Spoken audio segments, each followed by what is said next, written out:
نیا سال نئی امیدیں نیا امتحان 2024 آ گیا JNN کی جانب سے عوام کو نئے سال کی مبارکباد دعا ہے نیا سال سب کے لیے خوشیاں لائے پاکستانیوں کا مظلوم فلسطینیوں کے ساتھ بھرپور اظہار یکجہتی نیو ایئر کی تمام سرکاری تقریبات منسوخ آتش بازی بھی نہ کی گئی کراچی لاہور سمیت مختلف شہروں میں لوگوں نے سادگی سے نئے سال کا جشن منایا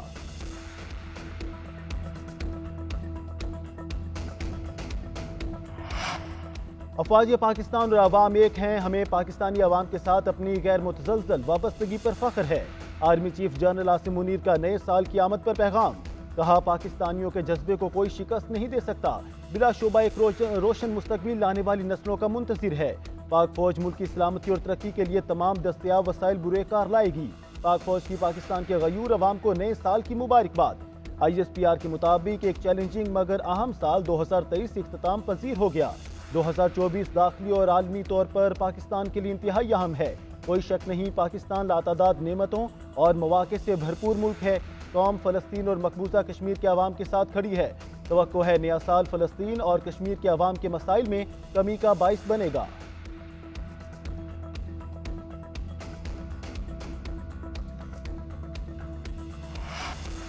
صدر مملکت نے سال نو کے آغاز پر پوری پاکستانی قوم امت مسلمہ اور عالمی برادری کو دلی مبارکباد پیش کی ڈاکٹر عارف الوی نے کہا اللہ تعالیٰ کے حضور دعا کرتا ہوں 2024 پاکستان کے ساتھ ساتھ پوری دنیا کے لیے خوشحالی سیاسی اور معاشی استحکام لائے نئے سال کے آغاز پر ہمیں فلسطین میں اپنے بھائیوں اور بہنوں کو نہیں بھولنا چاہیے سابق صدر آصف زرداری نے اپنے پیغام میں کہا کہ غصہ میں انسانیت کے قتل نے نئے سال کی خوشیوں کو سوگوار کر دیا مقبوضہ کشمیر کے عوام بھارتی فوج کے مظالم کا شکار ہیں ہمیں شدت پسندی کو شکست دے کر امن ترقی اور خوشحالی کے لیے کام کرنا ہوگا بلاول بھٹو نے کہا کہ دعا گو ہوں کہ نیا سال ہر گھر میں خوشحالی اور خوشیوں کا وسیلہ بنے شہباز شریف نے قوم کو نئے سال کے آغاز پر مبارکباد دیتے ہوئے کہا دعا ہے 2024 پاکستان کے لیے ترقی و خوشحالی کا سال ثابت ہو اور نیا سال کشمیر اور فلسطین کے بھائیوں کے لیے آزادی کی نعمت لے کر آئے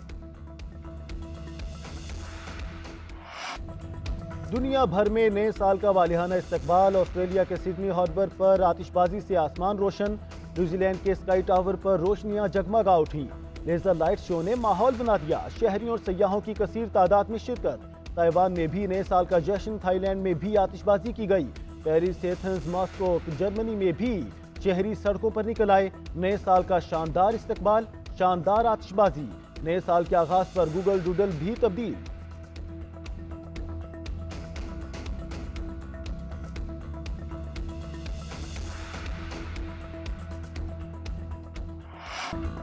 دیگر ممالک کی طرح امارات میں بھی نئے سال کا شاندار استقبال دبئی کا برج خلیفہ نئے سال کے رنگ و نور میں نہا گیا بڑی تعداد میں لوگ سڑکوں پر نکل کر جشن مناتے رہے لندن میں تو کئی گھنٹے شاندار آتش بازی آسمان جگمگا اٹھا گورے نئے سال کا خوب انجوائے کرتے رہے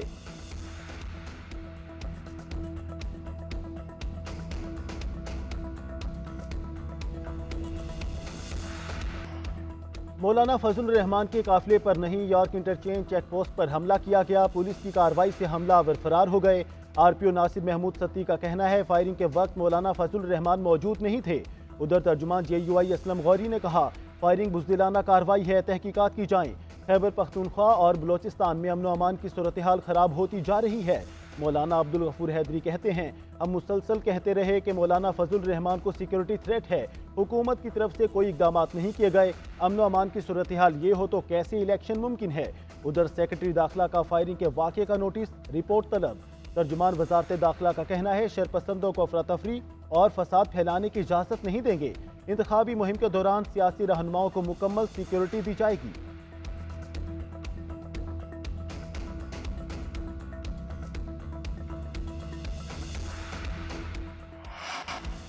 پیٹرول اور ڈیزل کی قیمتیں برقرار لائٹ ڈیزل 1 روپیہ 11 پیسے مہنگا مٹی کا تیل 2 روپے 19 پیسے فی لیٹر سستا نگران وزیر اعظم کی منظوری کے بعد پیٹرولیم مصنوعات کی قیمتوں میں رد و بدل کا نوٹیفیکیشن جاری نئی قیمتوں کا اطلاق رات 12 بجے سے ہو گیا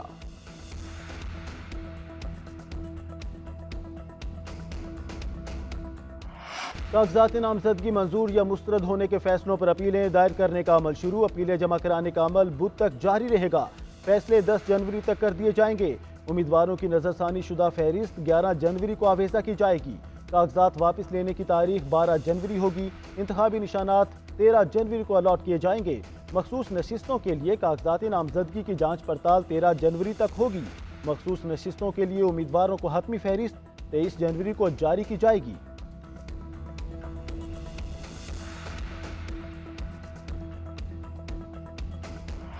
منی لانڈرر، چور، کرپٹ، ڈسانسٹ اور سلگش شخص کی تاج پوشی کے لیے اس کو پاکستان میں لانے کے لیے تمام قانون اور ضابطوں کا جنازہ نکالا گیا، اور ایک ایسا شخص جو 16-17 دفعہ وزیر رہا ہے اس پر الزام لگایا گیا کہ میں مری کے فارس ریسٹ ہاؤسوں میں نے قیام کیا۔ منی لانڈرر اور چور کی تاج پوشی کے لیے تمام قانون اور ضابطوں کا جنازہ نکالا گیا۔ میں 16 مرتبہ وزیر رہا اور مجھ پر ریسٹ ہاؤس کا الزام لگا دیا۔ مجھ پر ایک ہی الزام ہے کہ میں سچا ہوں، میں اصلی اور نسلی بندہ ہوں۔ شیخ رشید کی لال حویلی کے باہر نیوز کانفرنس کہتے ہیں، قسم دے کر کہتا ہوں کبھی مری کے ریسٹ ہاؤس میں نہیں ٹھہرا۔ سپریم کورٹ نے بھی مجھے صادق اور امین کہا۔ کل تک مجھ پر کوئی الزام نہیں تھا، پھر نااہل قرار دے دیا گیا۔ ریٹرننگ افسر نے تاحال مجھے کوئی کاپی نہیں دی۔ آج سپریم کورٹ اور ہائی کورٹ جاؤں گا۔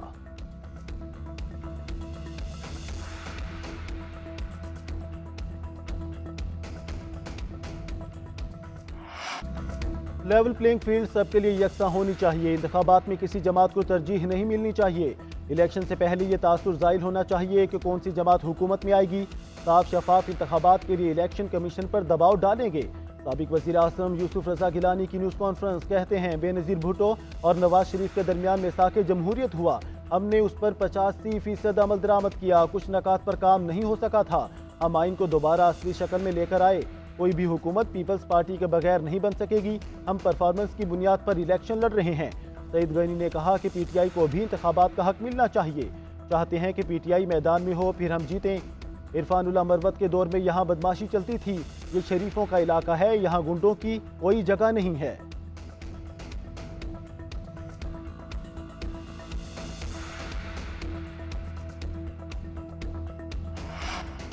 این 127 لاہور سے امیدوار خرم لطیف کھوسہ گرفتار۔ تھانہ مزنگ میں دہشت گردی دفعات کے تحت مقدمہ درج کیا گیا، 15 سے 20 نامعلوم وکلا بھی نامزد۔ ایف آئی آر کے مطابق خرم لطیف کھوسہ نے وکلا کے ہمراہ پولیس انسپیکٹر کو تشدد کا نشانہ بنایا۔ لطیف کھوسہ کا کہنا ہے، میرے بیٹے کے خلاف جھوٹا مقدمہ درج کیا گیا۔